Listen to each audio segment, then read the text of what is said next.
જગદંબા દયાળુ અને ભક્તવત્સલ માં દશામાના ચરણોમાં શત શત પ્રણામ. તો જાણીએ દશામાના વ્રતનો પાવન મહિમા અને આ વ્રતના નિયમો વિશે.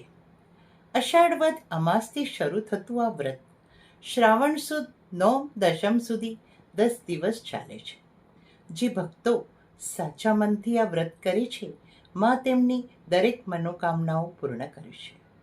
આ વ્રત ઘરની સુખ, શાંતિ અને સમૃદ્ધિ માટે અતિ ફળદાયી છે. 10 દિવસ સુધી નકોરડા ઉપવાસ કરવા, પૂર્વ દિશા તરફ બાજોટ મૂકીને તેના પર લાલ રંગનું વસ્ત્ર પાથરવું, વસ્ત્ર ઉપર 10 મુઠ્ઠી ઘઉં પાથરવા, નાની અથવા મોટી માટીની દશામાની મૂર્તિ અથવા તો છબી અથવા તો માટીની સાંઢણી બનાવીને બાજોટ પર તેની સ્થાપના કરવી. પહેલા શ્રી ગણેશજીનું સ્મરણ કરવું.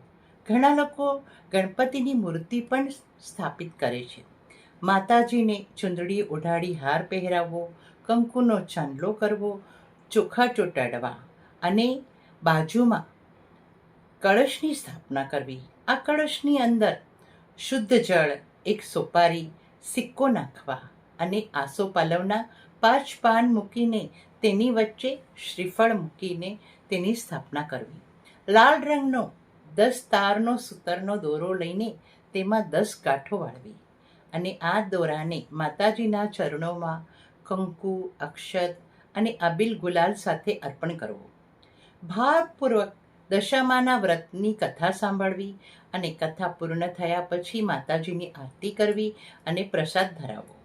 આમ 10 દિવસ સુધી આ પૂજન કરવું. કથા સાંભળીને, આરતી કરીને વિધવિધ પ્રસાદ ધરાવવા અને 9મી રાત્રે રાસ, ગરબા, ભજન, કીર્તન કરીને માતાજીનું જાગરણ કરવું. આમ 10મા દિવસે વિશેષ પૂજા કરીને મૂર્તિનું પવિત્ર નદીમાં, તળાવમાં અથવા તો ઘરે જ પાણી ભરેલા મોટા પાત્રમાં માતાજીનું વિસર્જન કરવું. જય દશામા. કે દીવડા જગમગ જગમગ થાય, દીવડા